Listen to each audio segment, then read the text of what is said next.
Hello bachon, let's read the question and the question says tungsten has an atomic radius of 0.136 nanometer. The density of tungsten is 19 gram per centimeter cube. What is the crystal structure of tungsten? Atomic mass tungsten का दिया है 184. Option A है simple cubic, option B है body centred cubic, option C है face centred cubic and option D none of these. तो हमें यहाँ पे एटॉमिक रेडियस दी हुई है 0.136 नैनोमीटर। अब हमें पता है कि जो डेंसिटी का फॉर्मूला है वो Z into M divided by Na into a cube. यहाँ पे रो रिप्रेजेंट करता है हमारा डेंसिटी को, Z रिप्रेजेंट करता है effective number of atoms per unit cell, M represent करता है मास को, Na रिप्रेजेंट करता है एवोगैड्रो नंबर को एंड A रिप्रेजेंट करता है एज लेंथ को।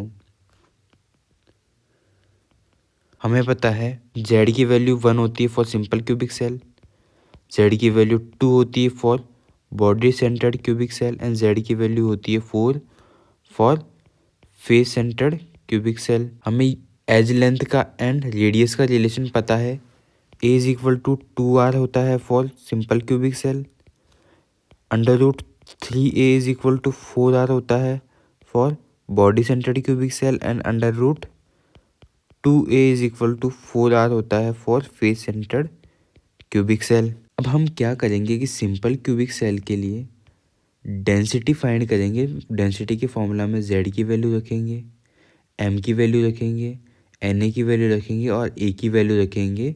इस तरह कैलकुलेट करने से जिस भी क्रिस्टल की डेंसिटी 19.4 ग्राम पर सेंटीमीटर क्यूब आ जाएगी वही हमारा आंसर हो जाएगा। सिंपल क्यूबिक सेल की बात करते हैं तो यहाँ डेंसिटी फाइंड करते हैं। Z है हमारा 1, मास है हमारा 184 डिवाइडेड बाय 6 इंटू 10⁻23 इंटू ए की वैल्यू हो जाएगी हमारे पास 2R, तो ये हो जाएगा 8 इंटू आर क्यूब।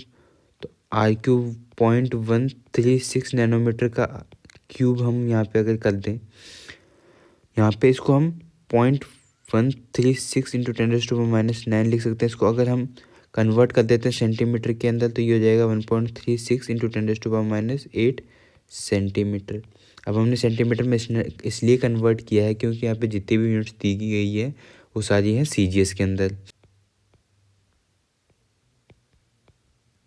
तो डेंसिटी की वैल्यू अगर हम कैलकुलेट करते हैं तो वो आती है हमारे पास 15.2 ग्राम पर सेंटीमीटर क्यूब।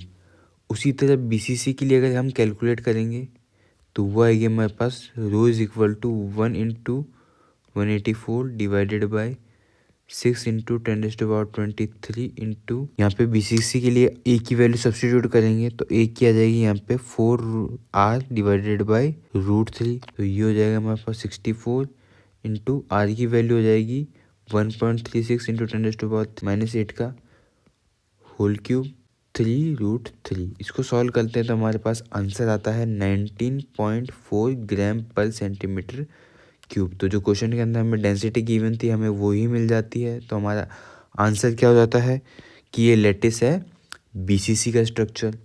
तो हमारा करेक्ट आंसर हो जाएगा option B. Hope understood it well, all the best.